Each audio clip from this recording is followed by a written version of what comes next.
And I'm gonna press play.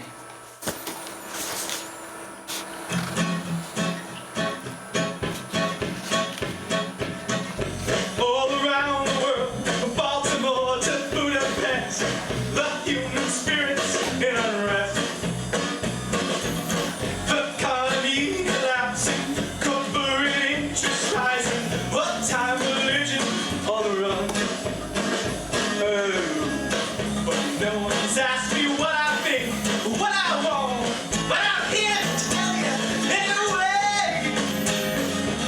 This is a strange world that we live in, and these are really strange times. Now if you want to understand them, you gotta have a strange mind. All right, I'm pretty sure we're on the air. I think we're ready to go. It's 7:31, and I've got till 7:33 until to stay on schedule. Welcome, thanks for stopping by, everybody. This is clinical depression. In case you're turned to the wrong channel, you're wondering what's going on. We are finding no pleasure at all in most activities. This is a TV show in which we explore the condition of clinical depression and how it informs the culture. I know how busy you are, and it's great that thank you for taking the time to join us tonight. We're thoroughly prepared. We have a big show for you tonight. It's our third episode. We have the biggest show yet. We have 4 different guests live in the studio tonight, and another guest who's going to be appearing via video. And we have, oh boy, we have tonight, we're going to be, it's going to be the first appearance of Sad Songs with DJ Matt Crook. If I can find where I am in my script. Matt has been a DJ at Boston College radio station WZBC 90.3 FM for the last 10 years, hosting the psychedelic radio show The Space Mind Continuum, and we look forward to being enriched by his musicology. And also a little later on, we're going to be joined by our co-host Evan Fox. As you can see, the bright side with Evan Fox. We always look forward to seeing what Evan's going to say.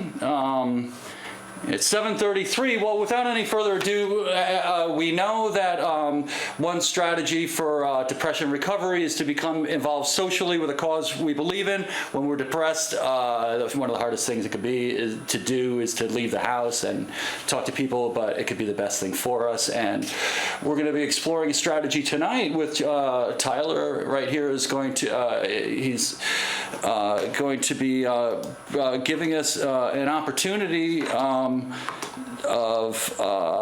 let's see, I gotta scroll down. Yeah, let's see, where is it gonna be? It is, if we go here, and then, oh yes, I think, well, it's Food Not Bombs. So Tyler, why don't you tell us a little bit about Food Not Bombs and how we could volunteer there to expand our social circle and enrich our lives. Sure thing. Well, Food Not Bombs is, well, it's a global movement, really, that just tries to share food that's going to sort of go to waste. We collect it from grocery stores.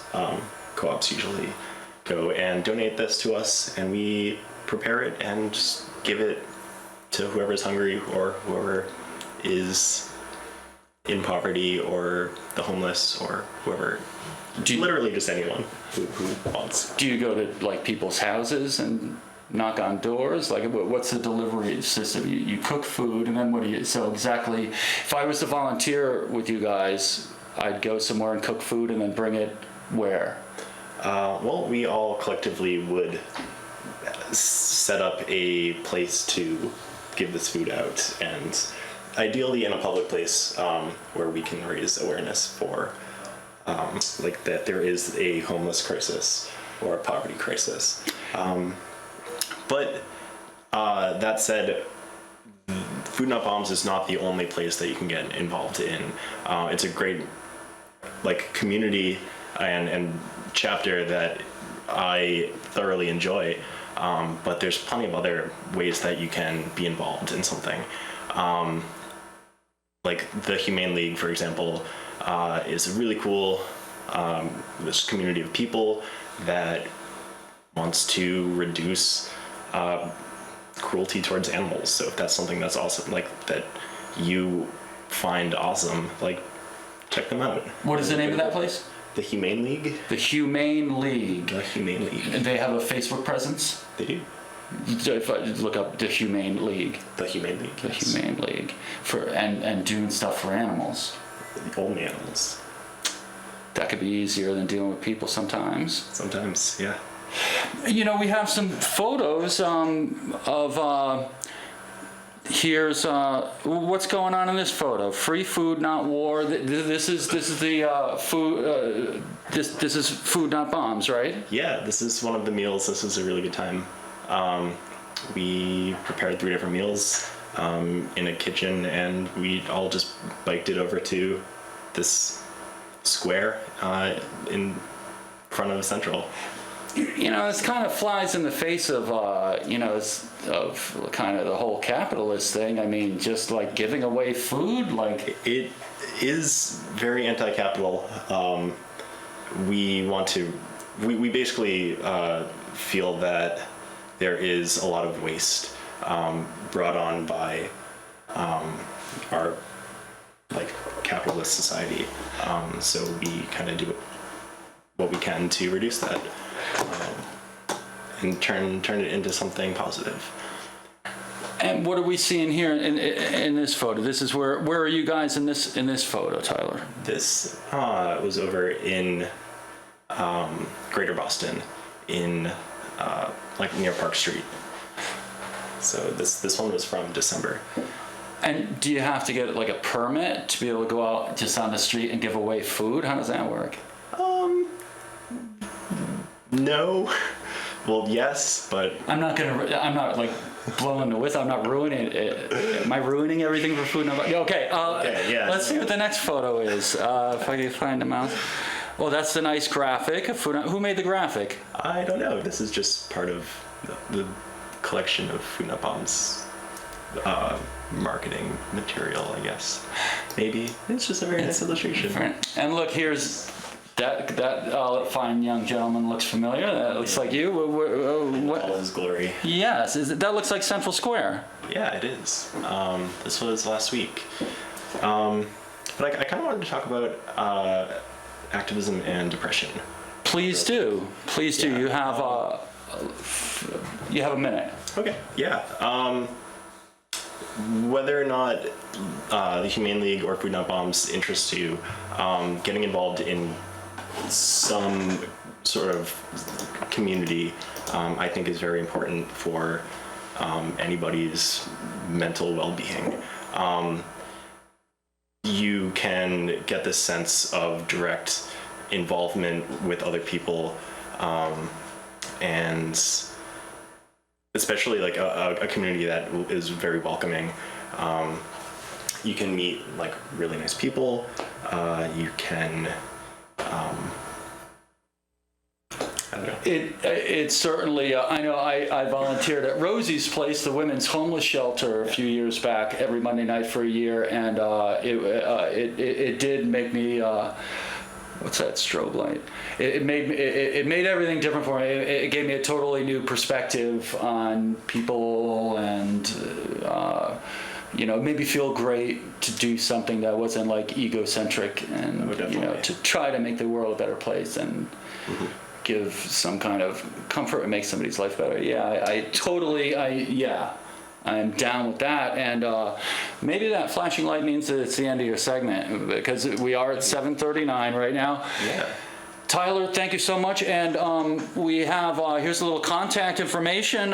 Just if you're on Facebook.com, go to facebook.com/groups/Boston Food Not Bombs, and they meet every Wednesday night at 9A Hamilton Place, right next to the entrance of the Orpheum. So, a great, worthwhile activity to make the world a better place and help with your own depression recovery. Tyler, thank you very much for coming down. I look forward to volunteering soon. Wednesday nights might not work for me, but maybe Saturday I'll come to one of the potluck things happening on Saturday mornings at your own house, right? Yeah. Yes. So, and I'm going to find that information at Boston Food Not Bombs on Facebook, and we're going to have some fun on a Saturday and feed people. Hang out, listen to records, chop veggies. Those are few things that I like to do. I'm pretty good at it. Not that I'm bragging. I could chop vegetables. I could definitely do that. Tyler, thanks a lot. Have a good night. We are at 7:40. That's okay, because right now we are. If I could find the intro graphic, which I have, and we're going to do a star. It's time for The Bright Side with Evan Fox, and. Evan, it's good. Thanks for coming down tonight. It's great to see you again. I know it's, there's really no way we could follow Tyler and the Food Not Bombs initiative, but you feel like talking tonight? What you thinking about? What? It's 7:41. Oh, really? I thought the show was over. Oh, okay. No. Yeah. But till 7:46. Yes, till 7:46. Great. So a couple of weeks ago, I had to go to the dentist. It was like an emergency. I had an infected tooth, and it was really scary. It was like my first experience with mortality, in a way. And so I drew you this little fortune cookie. Oh man, it looks like a fortune cookie. Yeah, I believe the inside says everything dies. Don't worry about it. Anyway, it's true. Yeah, it is. So my go-to when I'm feeling scared and laid low by the universe is I curl up with a good horror movie. And after watching about 16 or 17 hours of horror movies on Netflix, I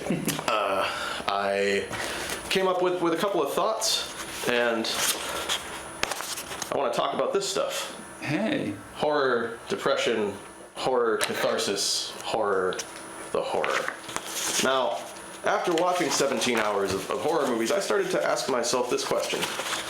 Do horror movies cause depression?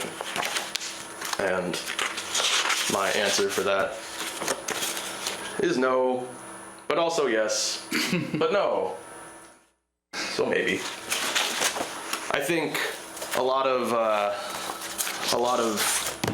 filmmakers of the horror genre maybe experience depression from time to time, and also, not just in the movies, but also in the medium itself. Very popular auteurs such as Lars von Trier or Pascal Laugier or Thomas Ligotti have all openly admitted that they deal with depression on an everyday basis. And I thought that was really fascinating.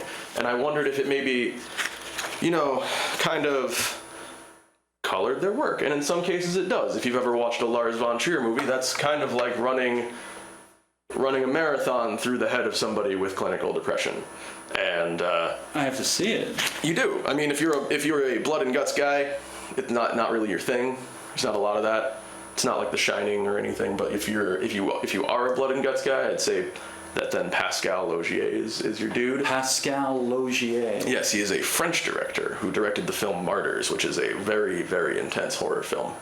In what era? That was 2008, actually. They're both modern horror film directors. And Thomas Ligotti writes paranormal horror fantasy. Now, what's fascinating about him is he suffers from an ailment called anhedonia, in which he is unable to experience emotions. And so one thing that keeps me fighting my own personal crippling battle with anhedonia is that I watch a lot of horror movies.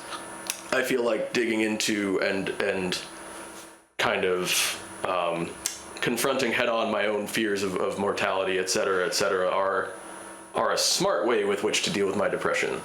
So I guess today Sorry, I think you were going to say something. You took a profoundly deep Oh, breath. no. Please, it does resonate with me, and I do have some feedback, but please go on. Fair. Now, I have a couple of more slides of my own. This is the typical experience of the horror movie viewer.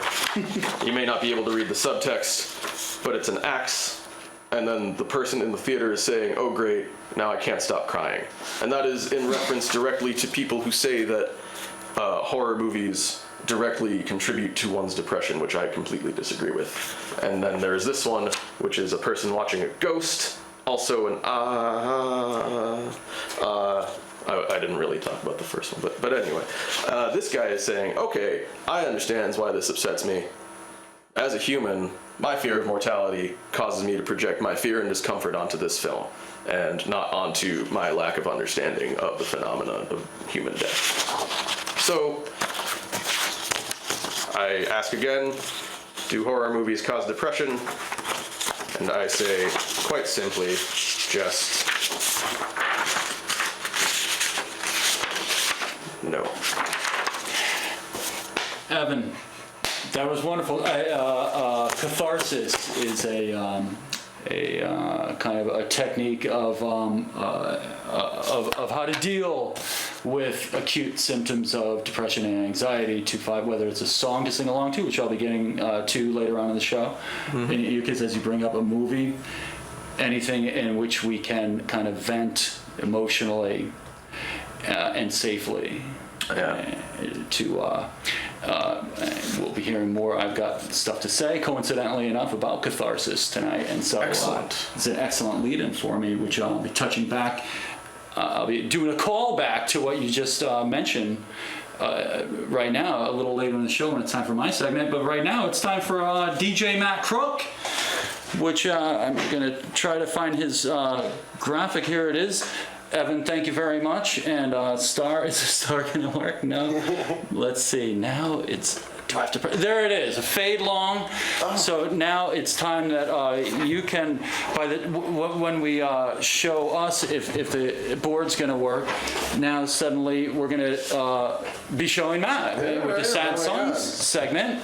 Matt, as I mentioned, has been a DJ for 10 years at a psychedelic radio show, the radio show The Space Mind Continuum at WZBC 90.3 FM on Wednesday nights. Indeed.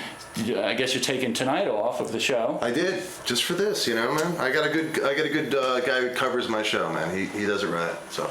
Well, is he someone who is he new at it? No. He's done it for twice as long as I have. So.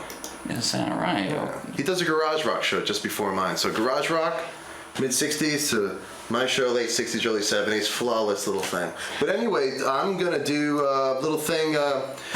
Winston Churchill, Nick Drake, and the Black Dog. I'm doing this right?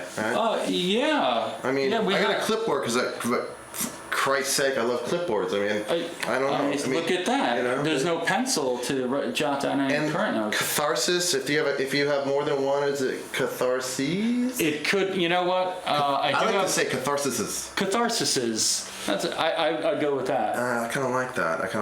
I would go with that. Yeah. It's a good song. I mean, I'm doing this right? Yeah, and you know what? I never looked in the camera before. Yeah, I like it.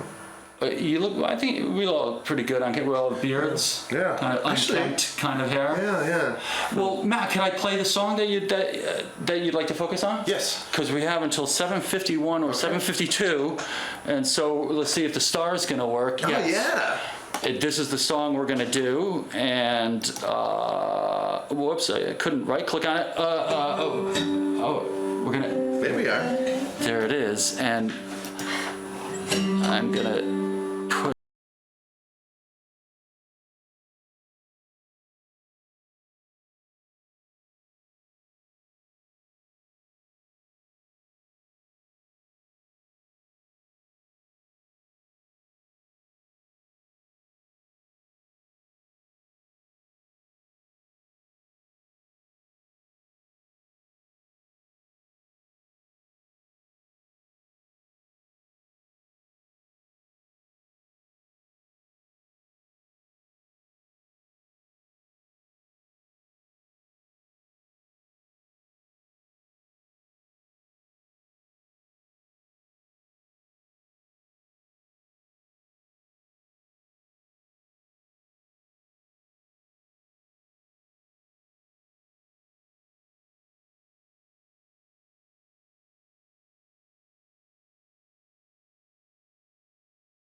Okay, so I mentioned Winston Churchill and Nick Drake.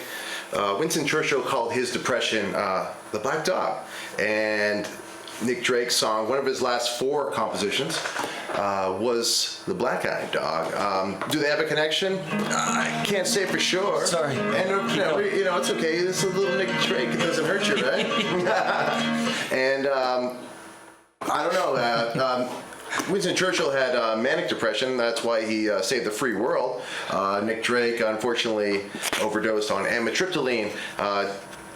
The medication for depression back then wasn't as safe as it is now. But, you know, that's how it is. And we all got the blues. And That's how it's a fatal condition. Yes. Unless action, positive, constructive action is taken. Nick Drake is an example of that. get out of the house. Get out of the house. And Nick, as we see, his great sensitivity and soul-stirring sense of melody and music, his gift. Yes. And I pass it on to you, my man. Matt, thank you. And we're coming up. I gotta move along to this one. You know, it all ties together right now because really quickly, music therapy states that studies have provided insight into the physiological interactions between music therapy and depression. Music has been shown to decrease significantly the levels of the stress hormone cortisol, leading to improved affect, mood, and cognitive functioning. And as far as the cathartic effect of music, here's an example for our friend Nathaniel.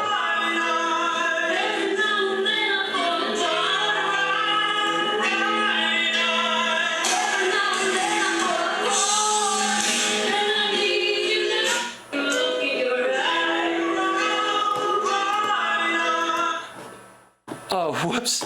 Sorry. There's another view of this. Here it is. Another view of the same cathartic experience.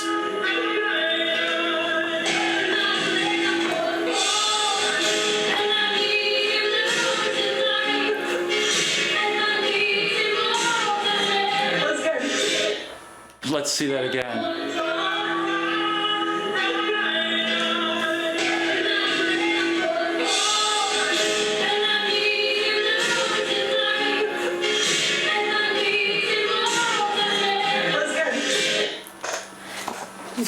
The safe emoting that one can do, it's condoned in music therapy for the cathartic effect, as Evan was mentioning earlier. For him, it could be a horror movie, and that sounded pleasant.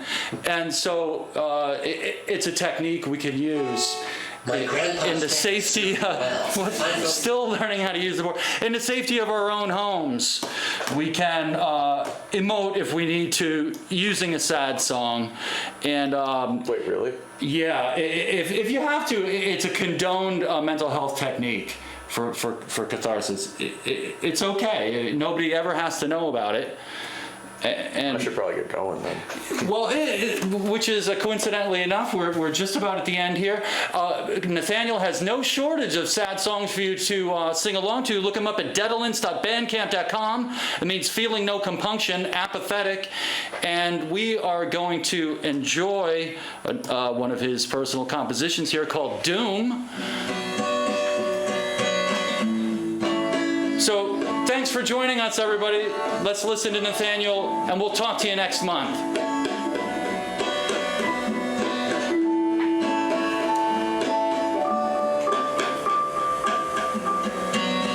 The